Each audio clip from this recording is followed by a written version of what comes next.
Bom dia! Que a paz de Deus esteja com você neste novo dia que se inicia. O Senhor esteja convosco. Proclamação do Evangelho de Jesus Cristo, segundo Lucas. Naquele tempo, Jesus disse aos fariseus: havia um homem rico que se vestia com roupas finas e elegantes e fazia festas esplêndidas todos os dias. Um pobre, chamado Lázaro, cheio de feridas, estava no chão à porta do rico. Ele queria matar a fome com as sobras que caíam da mesa do rico. E além disso, vinham os cachorros lamber suas feridas. Quando o pobre morreu, os anjos levaram-no para junto de Abraão. Morreu também o rico e foi enterrado. Na região dos mortos, no meio dos tormentos, o rico levantou os olhos e viu de longe a Abraão, com Lázaro ao seu lado. Então gritou: Pai Abraão, tem piedade de mim. Manda Lázaro molhar a ponta do dedo para me refrescar a língua, porque sofro muito nestas chamas. Mas Abraão respondeu: Filho, lembra-te que tu recebeste teus bens durante a vida, e Lázaro, por sua vez, os males. Agora, porém, ele encontra aqui consolo, e tu és atormentado. E, além disso, há um grande abismo entre nós. Por mais que alguém desejasse, não poderia passar daqui para junto de vós, e nem os daí poderiam atravessar até nós. O rico insistiu: Pai, eu te suplico, manda Lázaro à casa do meu pai, porque eu tenho 5 irmãos. Manda preveni-los, para que não venham também eles para este lugar de tormento. Mas Abraão respondeu: eles têm Moisés e os profetas, que os escutem. O rico insistiu: Não, pai Abraão, mas se um dos mortos for até eles, certamente vão se converter. Mas Abraão lhe disse: se não escutam a Moisés, nem aos profetas, eles não acreditarão, mesmo que alguém ressuscite dos mortos. Palavra da salvação. Ave Maria, cheia de graça, o Senhor é convosco. Bendita sois vós entre as mulheres, e bendito é o fruto do vosso ventre, Jesus. Santa Maria, Mãe de Deus, rogai por nós, pecadores, agora e na hora de nossa morte. Nossa Senhora do Rossio. Meus queridos irmãos e irmãs, a liturgia da palavra desse 26º domingo do tempo comum, que vai meio que na mesma toada das reflexões de domingo passado, do Evangelho passado, o Evangelho do administrador desonesto, que o Senhor elogia, a sua esperteza. E aí no final Jesus vai dizer: portanto, usai o dinheiro injusto para fazer amigos, para que eles vos recebam nas moradas eternas. Aqui está o link, vamos dizer assim, entre o Evangelho de domingo passado e o Evangelho de hoje. Mas a primeira leitura do profeta Amós, que também mostra esse contexto dos ricos esbanjadores. que dormem em camas de marfim, comem cordeiros do rebanho, cantam ao som das harpas, bebem vinho em taças, se perfumam com perfumes caros, mas não se preocupam com a ruína de José, ou seja, não se preocupam com os pobres, não movem um dedo para ajudar o seu semelhante. Então, uma realidade presente no Antigo Testamento, e essa realidade está presente no mundo, né? Desde que o mundo é mundo, né? Quantos esbanjadores nesse mundo moderno, nesse mundo contemporâneo que nós vivemos. Por isso Jesus conta esta parábola do rico esbanjador e do pobre Lázaro. Este Lázaro da parábola não é o Lázaro, irmão de Marta e de Maria, não, é outro Lázaro, né? Aqui é uma parábola, ou seja, é um personagem fictício, que Jesus cria essas parábolas para transmitir verdades de fé. E a primeira coisa que a gente precisa compreender dessa parábola é que Jesus aqui está falando, todo, né, o enredo da parábola joga o quê? Para a vida depois da morte. Para a vida depois da morte. Pensar sobre a nossa vida pós-morte é um exercício que faz parte da nossa fé. Não para nos amedrontar, mas para nos prepararmos para esta vida depois da morte. E a parábola deixa bem claro que sim, existe uma vida depois da morte. Lázaro foi para um lugar.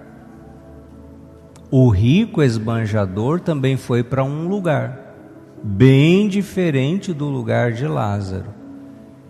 Então quer dizer, aqui a nossa fé cristã já descarta a filosofia materialista, morreu, acabou. Morreu, acabou. Eu acredito que morreu, acabou. Não é isso que ensina a nossa fé, né? Mas esta filosofia, esta ideologia impregnou a sociedade.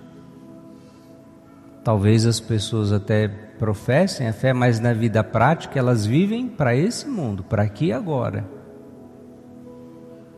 para se dar bem aqui neste mundo,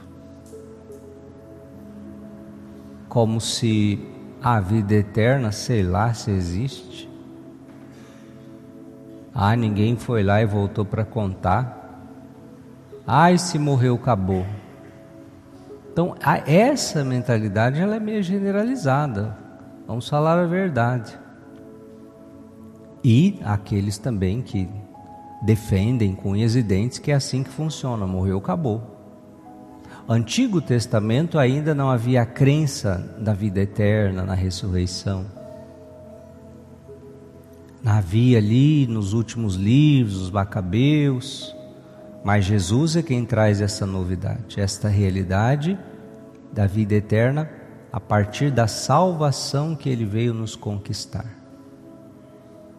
Então, primeira coisa que a gente precisa crer é crer na vida eterna. Nós rezamos no creio, mas às vezes rezamos o creio tão da boca para fora que a gente nem pensa no que a gente está rezando, no que a gente está falando. Mas nós precisamos crer na vida eterna. Segundo ponto, a vida eterna é igual para todo mundo? Não, não é igual para todo mundo. Porque há uma outra mentalidade da falsa misericórdia. Deus é bonzinho, né? Imagina que Deus vai mandar as pessoas para o inferno. No final Deus vai perdoar todo mundo. Eu acho que é assim que funciona. Não é o que a gente acha, é o que está na Bíblia, meu irmão. Ou eu creio ou eu não creio que a Sagrada Escritura é revelada por Deus. Então, no final, não vai ser a mesma coisa para todo mundo, sinto lhes dizer. Lázaro foi para um lugar chamado o seio do pai Abraão. Claro, porque antes de Jesus ainda ninguém entrou no céu. Antes de Jesus só quem está no céu, o Pai, o Filho, o Espírito Santo e os anjos. Não tem ninguém no céu. Há um lugar, né, de espera, de que aqui é chamado de seio do pai Abraão. O povo do Antigo Testamento. Porque Jesus ainda não tinha vindo para salvar.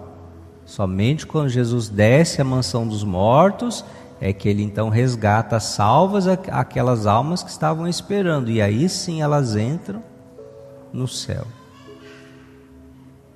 Mas isso depois da paixão, morte e ressurreição do Senhor.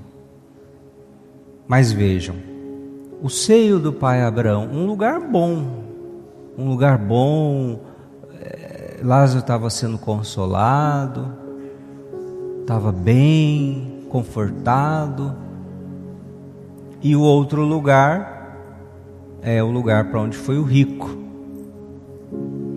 E as palavras de Jesus são bem claras. Era um lugar onde havia muito sofrimento. Sofro muito nestas chamas. Tem piedade de mim, pai Abraão. Manda Lázaro molhar a ponta do dedo para me refrescar a língua.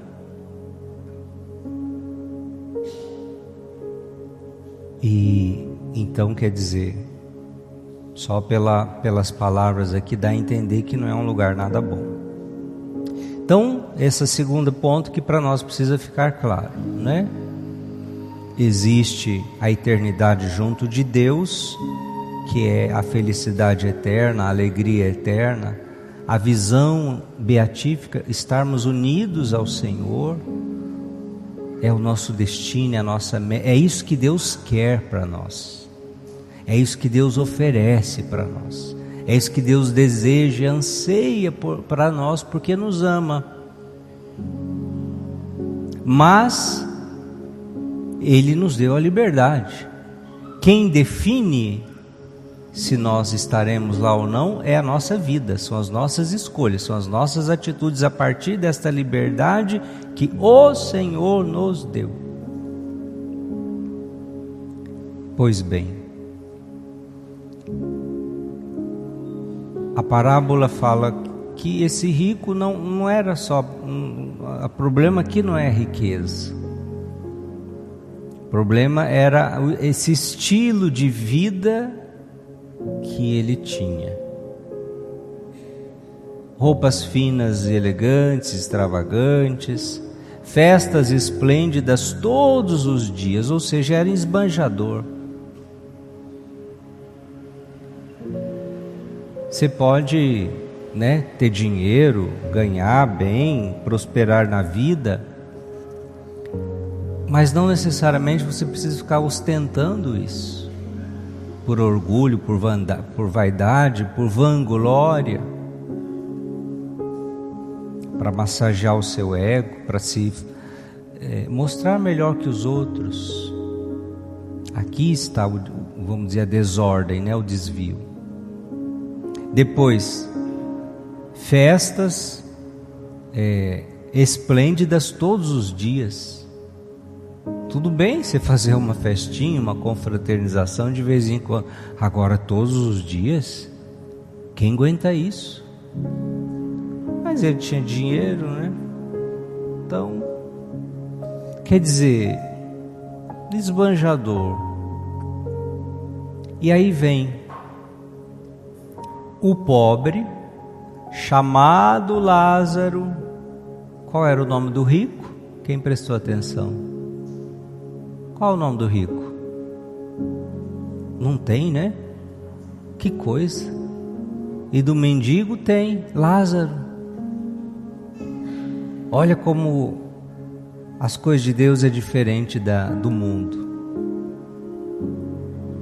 O nome dos ricos a gente sabe, todo mundo sabe, o povo é curioso, né? Ah, quem é rico no Brasil? Ah, quem é rico em Londrina? Ah, quem é rico nessa paróquia? Mas o pobrezinho que às vezes passa pedindo, a gente, quem sabe o nome dele? Deus sabe. Mas às vezes o nome do rico Deus não sabe.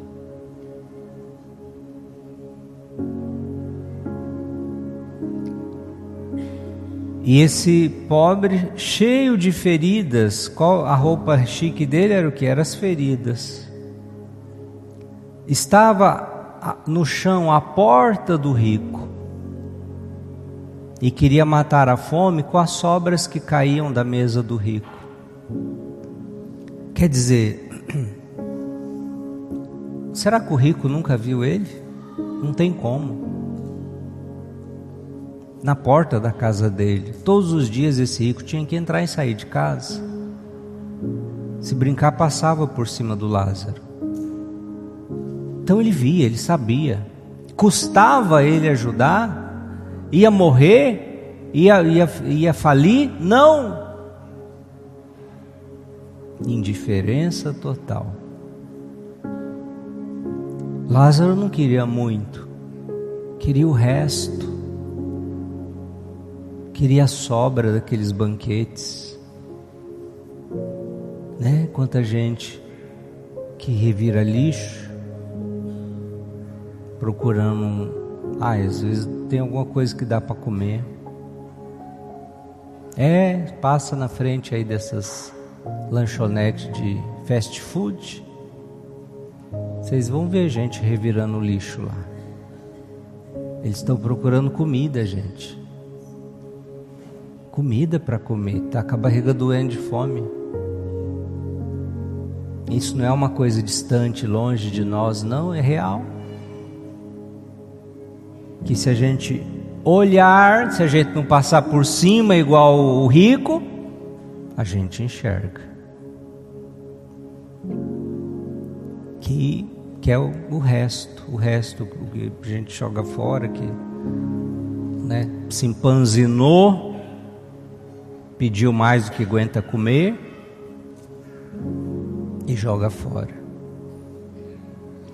Então esta é a realidade que brada a ira de Deus. Esse descaso, essa indiferença, esse rico que fingia que não via, que não fazia nada. E aí então vem, vamos dizer assim, a recompensa, né? Vós sereis julgados pelas vossas obras, diz a palavra. Cada vez que fizestes isso a um dos mais pequeninos, foi a mim, Jesus, que vocês fizeram. E cada vez que vocês não fizeram, foi a mim, Jesus, que vocês não fizeram. Então esse triste destino desse rico esbanjador, rico epulão. Então quer dizer, meus irmãos, aqui não é uma palavra para legitimar o sistema. Os pobrezinhos depois eles vão ser exaltados por Deus, né? Então eles já vão ter... Não se trata disso. Mas que se nós tivermos a graça de chegar no céu, eles nos receberão lá. Eles abrirão a porta do céu para nós. E a parábola vai seguindo, né? Há muitos ensinamentos interessantes aqui. Veja, aquele que era o rico, todo-poderoso, esbanjador, o que ele queria? Que Lázaro molhasse a ponta do dedo para refrescar a língua dele. Ou seja, ele que estava pedindo esmola para Lázaro. Como muda as coisas, né? Ele pediu uma esmola que que Lázaro molhasse a ponta do dedo e colocasse na língua dele para tentar aliviar os tormentos. Não é brincadeira isso. Lembra-te, filho, você recebeu os teus bens durante a vida, Lázaro os males. Agora ele é consolado e tu és atormentado. Há um grande abismo entre nós. Por mais que alguém desejasse, não poderia passar daqui para junto de vós, nem os daí poderiam atravessar até nós. Ou seja, entre o lugar da salvação eterna, que é o céu, e o lugar da condenação eterna, que é o inferno, existe um abismo. E ninguém que está no céu passa para baixo, e ninguém que está no inferno vai para o céu. É eterno. Não muda o destino da alma. O que acontece é as almas que vão para o purgatório, aí elas do purgatório só têm a entrada para o céu, depois de se purificarem. Mas o inferno não tem, né? Não tem missa, não tem oração, não tem nada que vai dar conta de mudar esta realidade. Há um grande abismo. Quem está aí não passa para cá, quem está aqui não passa para aí. Aí o rico parte para uma outra tentativa. Bom, então se não tem jeito, meu Deus, eu tenho 5 irmãos. Pai Abraão, manda Lázaro preveni-los, para que eles mudem de vida, se convertam, para que não venham para esse lugar que eu estou. Aí pensa na família, né? Mas Abraão respondeu: eles têm Moisés, têm os profetas. Não, se um dos mortos for até eles, certamente vão se converter. Aqui dá até os espíritas pegam isso aqui, né, interpretando, tá vendo? Então a Bíblia está dizendo que os mortos podem ir se comunicar com os vivos para alertá-los, isso e aquilo. Não é isso. Porque em seguida Jesus vai dizer: se não escutaram Moisés nem os profetas, eles não acreditarão, mesmo que alguém ressuscite dos mortos. Então não é o morto que vai falar, o morto vai ressuscitar para ir falar. E Jesus, o único que ressuscitou. E mesmo aqueles que ouvem têm oportunidade de ouvir Jesus e não se convertem, não mudam de vida. Que é Jesus, que é mais que Moisés, é mais que os profetas, que nos deixou a sua palavra, e ainda assim aqueles que não se convertem, não mudam de vida. Tudo isso, meus irmãos, nos leva a essa reflexão sobre o destino da nossa existência, e se nós estamos realmente vivendo um caminho que nos conduz à eternidade junto de Deus. E esse caminho, pelo que o Evangelho de hoje nos mostra, passa também pelo amor, passa também pela compaixão, passa também pela caridade para com as pessoas ao nosso redor. E o mundo está nos tornando a cada vez mais pessoas indiferentes, insensíveis. Não posso resolver o problema de todo mundo. Não posso fazer nada, eu também tenho meus problemas. Será que a gente não pode fazer nada? Na verdade, a gente vai criando essas desculpas. Mas um cristão, se é cristão de verdade, gente, o cristão não combina com a insensibilidade e a falta de caridade. Padre, eu não tenho um prato de comida, um pedaço de pão para aliviar a fome de alguém. Mas você tem um abraço para dar para essa pessoa. Você tem, sei lá, 1 minuto do seu tempo para perguntar o nome dela. Então, é disso que se trata. Queridos irmãos e irmãs, peçamos a Deus a graça de vivermos verdadeiramente um coração conforme o coração de Cristo, para que possamos também nós, em nossas lutas, dificuldades, no tempo de Deus, sermos consolados por aquele que nos ama e quer a nossa salvação. Glória ao Pai, e ao Filho, e ao Espírito Santo, como era no princípio, agora e sempre.